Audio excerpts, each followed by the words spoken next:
رسول الله يا نور الظلام.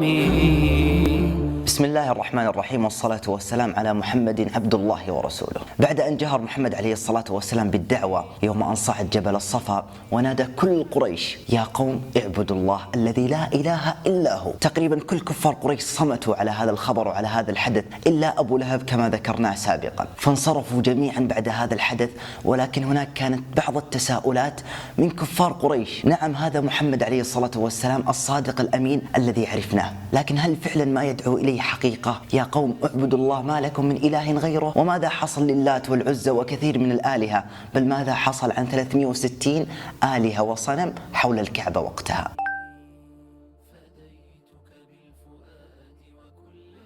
بعد هذا الموقف العظيم وبعد بلاغة الرسول عليه الصلاة والسلام في إنذار قومه، وقد نالت دعوته عليه الصلاة والسلام كثيرا من الإحسان والقبول، وقد دخل بعض المسلمين إلى الإسلام وقتها. بداية الأمر كانت قريش ما أخذت هذا الأمر بشكل جدي، إلين شافوا بعض المسلمين قد أسلموا. هنا قالوا لازم أن نتخذ قرار، فاجتمعوا كلهم إلى الوليد بن المغيرة، وكان الوليد بن المغيرة هو أكبرهم سنا تقريبا وأشرفهم في القبيلة. وكان وقت موسم الحج قريب، يعني هذه فرصة الرسول عليه الصلاة والسلام أن ينذر القوم الآخرين من العرب. ولكن الوليد بن المغيرة كان فطن وذكي، فقال كفار قريش: لازم أن نتفق على اسم أو نتفق على صفة في الرسول عليه الصلاة والسلام حتى ننذر اللي قادمين للحج في هذا الموسم. قالوا: نقول كاهن. قال: ما هو بكاهن؟ لقد رأينا الكهان وعرفناهم. قالوا: نقول مجنون. قال: ما هو بمجنون؟ لقد رأينا الجنون.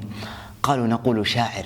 قال: ليس بشاعر، نحن أهل الشعر وقوله ليس بشعر. قال: إذا نقول ساحر، وهذا هو الحل الأخير. قال: ليس بساحر. قالوا: إذا ماذا نقول يا أبا المغيرة؟ قال: والله إن لقوله لحلاوة، وإن عليه لطلاوة، وإن أصله لعذق، وإن فرعه لجنى، وما أنتم بقائلين من هذا من شيء، يعني ساحر أو مجنون، إلا كان ضدكم أو عرف أنه باطل.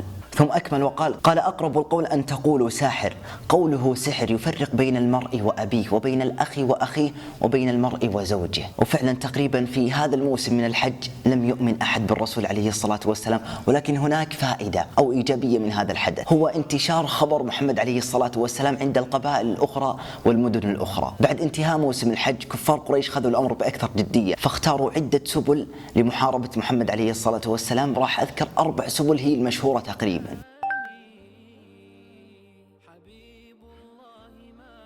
الأمر الأول هو الاستهزاء والسخرية من المسلمين وكذلك من الرسول عليه الصلاة والسلام حتى في نظراتهم. لذلك الله سبحانه وتعالى يقول في كتابه: وإن يكاد الذين كفروا ليزلقونك بأبصارهم لما سمعوا الذكر ويقولون إنه لمجنون. هذا من باب الحقد على محمد عليه الصلاة والسلام وكذلك المسلمين، ومن باب الاستصغار يقول الله سبحانه وتعالى: أهذا الذي يذكر آلهتكم بلسانهم. فتخيل المشهد معي، يمشي الرسول عليه الصلاة والسلام وصحابته وهم بكل سخرية يقولون: أهذا الذي يذكر آلهتكم. ولأن الرسول عليه الصلاة والسلام بشر، ولأنه يتأثر ويحزن ويفرح وله مشاعر كذلك، فكل هذه الطرق قد تؤدي إلى إضعاف همة محمد عليه الصلاة والسلام وكذلك الصحابة. فأنزل الله سبحانه وتعالى جبريل إلى محمد عليه الصلاة والسلام ليواسيه ببعض الآيات، يقول: ولقد نعلم أنك يضيق صدرك بما يقولون، لكن عطاه حل: فسبح بحمد ربك وكن من الساجدين، واعبد ربك حتى يأتيك اليقين. ولست أنت فقط يا محمد، بل كل الرسل قبلك قد استهزئ بهم.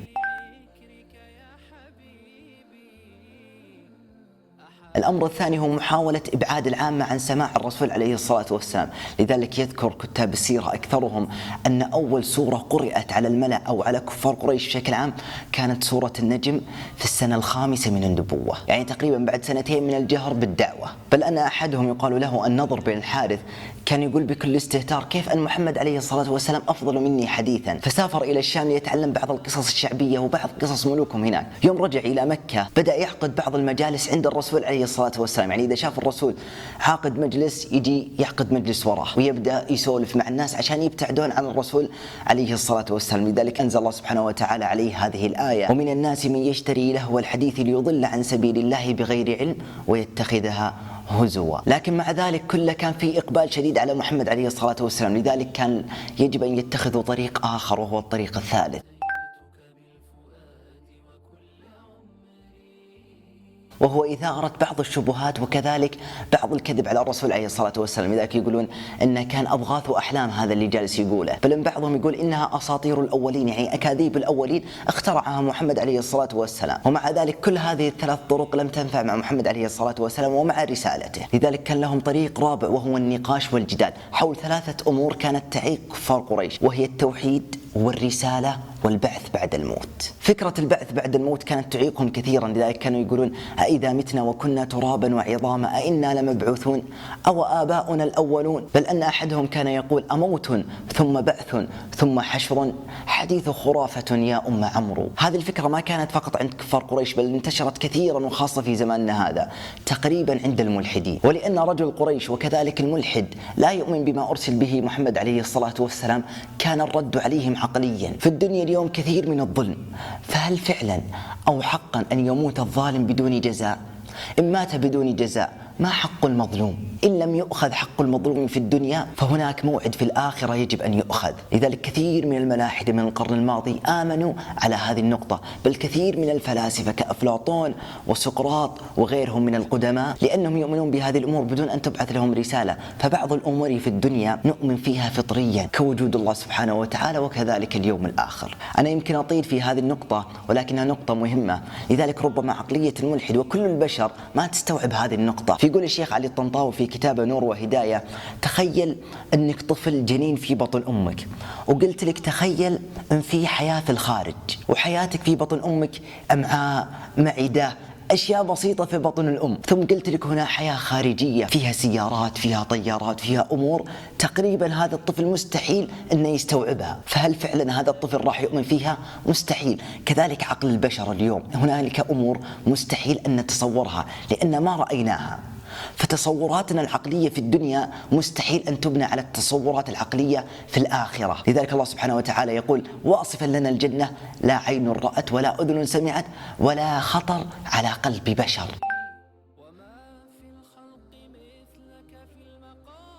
ويقول الباحث عن الأديان سلطان الموسى في كتابه تثريب أن البشر تقريبا يعرفون أن الله سبحانه وتعالى هو الرازق وهو الحكيم، لأن هذه الصفات نراها في الدنيا. ولكن لو سألنا أحد البشر هل تعرف أو تتصور معنى لم يلد ولم يولد، مستحيل أنه يتصورها، لأن إدراكه في الدنيا مستحيل أن يدرك أمور كانت في الآخرة أو أكبر من إدراكه في الدنيا. فهذا هو العقل البشري، تصوراته تبنى فقط على ما يراه. ولأن كفار قريش كانوا يظنون أن الظالم إذا ظلم في الدنيا لن يؤخذ جزاؤه في الآخرة، أنزل الله سبحانه وتعالى هذه الآية: أفنجعل المسلمين كالمجرمين ما لكم كيف تحكمون. لذلك أحد شعراء المسلمين واعتبر أحد شعراء العقلاء يقول: وأنا إذا متنا تركنا لكان الموت راحة كل حي، ولكننا إذا متنا بعثنا ونسأل بعدها عن كل شيء.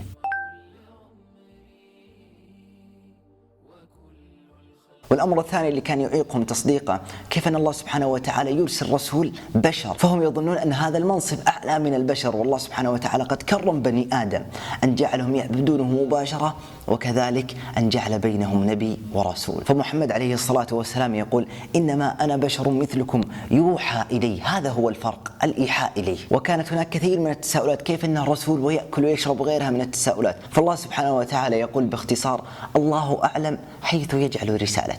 أما القضية الثالثة فهي قضية التوحيد. كفار قريش كانوا يؤمنون بوجود الله سبحانه وتعالى، ولكن كان ينقصهم الإيمان به وحده لا شريك له. فهم يعتقدون أن الله سبحانه وتعالى من على كثير من الأنبياء والصالحين بإعطائهم بعض الصفات أو الهبات من الله سبحانه وتعالى، مثل هبة الأولاد، دفع الضرر، كذلك قضاء الحاجة وشفاء المريض. فجعلوا هؤلاء الصالحين أولياء، فبدأوا يقربون لهؤلاء الصالحين حتى ظنوا أنهم وسطاء بينهم وبين الله سبحانه وتعالى. والله سبحانه وتعالى كما ذكرت أكرم بني آدم أن لم يجعل بينه وبين أحد واسطة. فالسؤال المنطقي كان يطرحه الشيخ علي الطنطاوي في كتابه نور وهداية اللي ذكرت لكم: انظر إلى ذاك الجبل وإلى ذاك الكوكب وكذلك الطبيعة بشكل عام، تجد أنها جماد لا حياة، فكيف تهديني وتمنحني الحياة وهي لا تملك هذه الحياة؟ بل أن الطبيعة معناها مطبوعة، فأين الطابع؟ وهذا من كتاب الشيخ علي الطنطاوي نور وهداية، أنصحكم فيه.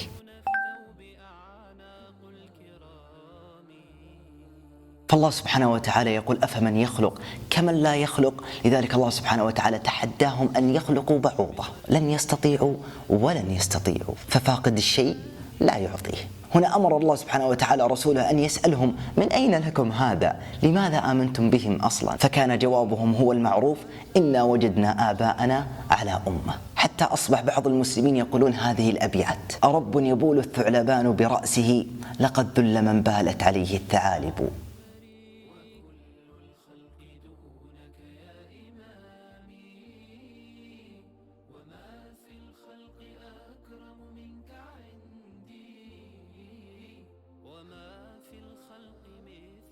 فديتك بالفؤاد وكل عمري، وكل الخلق دونك يا إمامي، وما في الخلق أكرم منك عندي، وما في الخلق مثلك في المقام.